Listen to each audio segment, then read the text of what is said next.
Karena saya ini usia 26 tahun, ingin melanjutkan karir, sekolah, insya Allah sekolah spesialis yang membutuhkan waktu 4-5 tahun.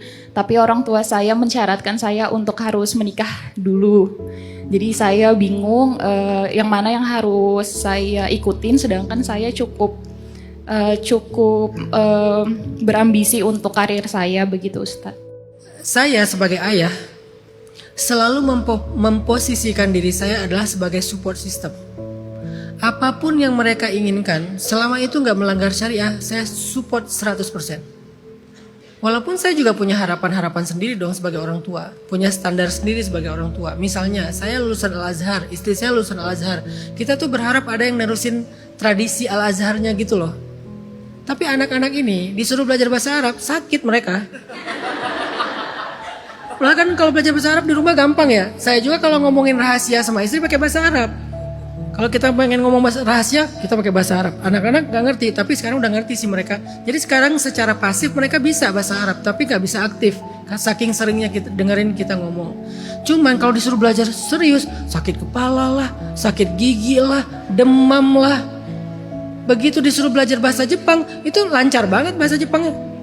Disuruh belajar bahasa Inggris, lancar banget bahasa Inggrisnya. Ya udahlah, setiap anak itu punya takdirnya sendiri-sendiri. Jangan kita paksain harus ke Mesir. Kita berharap adalah satu yang ke Mesir gitu.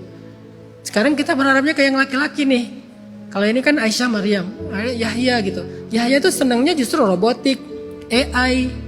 Namanya juga Yahya Ayyash, insinyurnya Palestina. Jadi dia cita-citanya tuh pengen bikin drone sekecil nyamuk biar bisa dikirim ke Israel.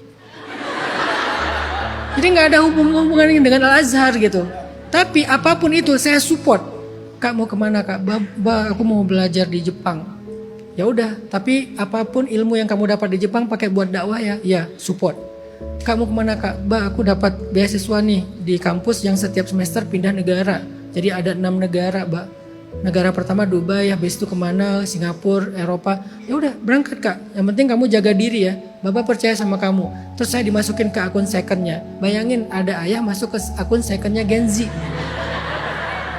Kan itu nggak mudah kan? Itu achievement loh buat saya.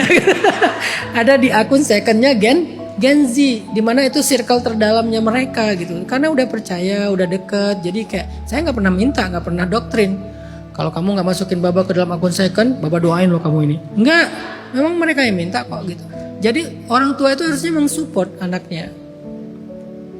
Ya nggak apa-apa punya harapan, nggak apa-apa mengarahkan, nggak apa-apa menasihati, tapi kasih pilihannya ke dia. Kalau versi parenting versi saya ya, kita boleh ngasih option. Gimana kalau gini, pertimbangannya ini, gimana kalau gitu, pertimbangannya itu gitu. Ini ada beberapa alternatif, ini ada beberapa optional. Terus kamu mau gimana gitu. Ketika dia udah memutuskan dengan musyawarah, dengan diskusi, dengan komunikasi yang sehat, support. Memang itu tugas orang tua, support total. Ketika nanti pilihan dia itu ada masalah, jangan salahkan. Support lagi, support dia ketika sukses, support dia ketika gagal. Pokoknya support. Yang gak kita support hanya berbuat dosa, maksiat, melanggar syariat. Itu gak boleh disupport, tapi dinasihatin, diarahin. Kalau perlu dalam bentuk yang lebih tegas.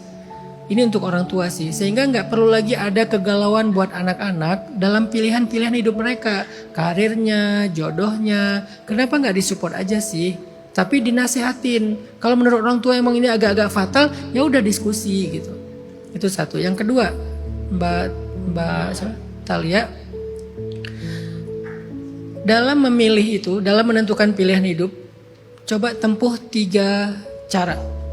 Dan ini bukan pilihan, 3-tiganya kita lakukan. Yang pertama namanya istikharah, yang kedua namanya istisyarah, yang ketiga namanya istifta.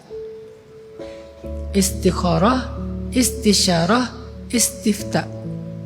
Istikharah itu adalah meminta petunjuk Allah dengan sholat istikharah, dan itu dilakukan berkali-kali. Istisyarah itu artinya konsultasi ke orang yang lebih mengerti, ke orang yang berpengalaman di bidangnya. Misalnya kalau Teh Talia mau lanjut ke spesialis, coba tanya ke orang-orang yang udah pernah spesialis, seberapa susah sih kuliah spesialis itu? Apakah nggak mungkin sambil kuliah sambil udah punya pasangan? karena dia yang tahu kondisinya kan. Misalnya spesialis kan beda-beda nanti. Ada yang di bidang spesialis tertentu memang di situ tuh waktunya susah banget. Ada yang agak santai sih kalau di sini misalnya. Jadi tanya sama mereka, pengalaman kamu tuh kalau dulu waktu spesialis udah nikah belum? Aku sih udah nikah. Gimana pernikahan dengan kondisi kamu masih kuliah dan spesialis? Pasti berat banget. Dia cerita. Sehingga kita punya pertimbangan orang yang berpengalaman. Itu namanya istisyarah. Bahasa lainnya musyawarah. Bahasa Indonesianya musyawarah. Cuma beda oh sama ah doang. Yang ketiga, istifta. Istifta ini adalah meminta fatwa, halal apa haram. Tapi dalam konteks Teh Atalia, Kak Atalia nih insya Allah sih udah dua-duanya halal kan. Mau lanjutin kuliah halal, mau menikah halal. Jadi bukan istifta yang lebih penting, istisyarah dan istikharah. Coba cari pengalaman orang yang punya pengalaman yang sama, baik yang kuliahnya dulu terus akhirnya nikahnya belakangan, gimana kondisi pernikahan dia di usia tertentu, atau orang yang sambil kuliah sambil menikah. Kalau kita bisa dapat pengalaman mereka, baik yang kita kenal atau kita nggak kenal, sekarang ada sosial media, kita bisa banyak cari informasi, kita jadi ada pertimbangan tersendiri. Siapa tahu hal-hal yang selama ini kita khawatirkan, oh ternyata nggak kayak gitu kenyataan yang pernah dialami oleh orang lain gitu. Sehingga dari situ kita jadi bisa lebih yakin mengambil keputusan mau memilih yang mana. Nanti tentang orang tua, tugas kita adalah meyakinkan mereka, memahamkan mereka. Saya sangat berharap orang tua itu paham kalau mereka dialog sama anak. Tapi bagaimana kalau orang tuanya keras atau berat? Ajak orang tuanya ngaji. Karena di sini sebetulnya menurut saya ya, yang harus lebih mengerti itu orang tua sih. Menurut saya. Jangan sampai orang tua itu terlalu memaksakan mimpi dan wish dia yang belum terwujud untuk anaknya. Ini kasusnya nggak hanya kasus Mbak Talia ya, kasus-kasus yang lain. Kadang-kadang ada orang tuanya pokoknya dulu aku belum bisa kayak gini, jadi kamu harus gitu ya. Jangan maksain kalau anaknya nggak nyaman. Dalam konteks Mbak Talia, ya bukankah niat dia untuk melanjutkan karir itu juga ada kebaikannya? Siapa tahu ketika dia jadi dokter spesialis nanti dia lebih bermanfaat untuk banyak orang. Lagi pula pernikahan itu bukan tentang cepat tapi tentang tepat. Jangan mencari jodoh untuk supaya nikah cepat, tapi carilah jodoh untuk menikah dengan orang yang tepat di waktu yang tepat. Hari ini banyak banget orang yang nikah muda, siap menjadi suami, udah siap menjadi istri, tapi sayangnya belum siap jadi ayah dan ibu. Kasihan anaknya, begitu anaknya lahir, dia lahir dari ayah yang ibu dan yang belum siap. Dibentaklah, dimarahinlah, padahal sekali membentak anak, sekian ribu sel otaknya rusak. Artinya kan kita memang harus siapin diri dulu kan. Gak perlu terburu-buru. Jadi yang pengennya nikahnya kalau udah siap banget silahkan. Yang pengen nikahnya lebih cepat karena menghindari fitnah silahkan. Tapi setiap itu ada tanggung jawab.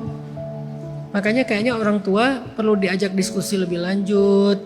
Diperdengarkan nasihat-nasihat tentang Rasulullah aja menyuruh orang tuanya untuk mendukung anaknya yang misalnya dalam menjalankan hidup mereka dan seterusnya. Mudah-mudahan dengan kayak gitu nanti ada jalan keluar.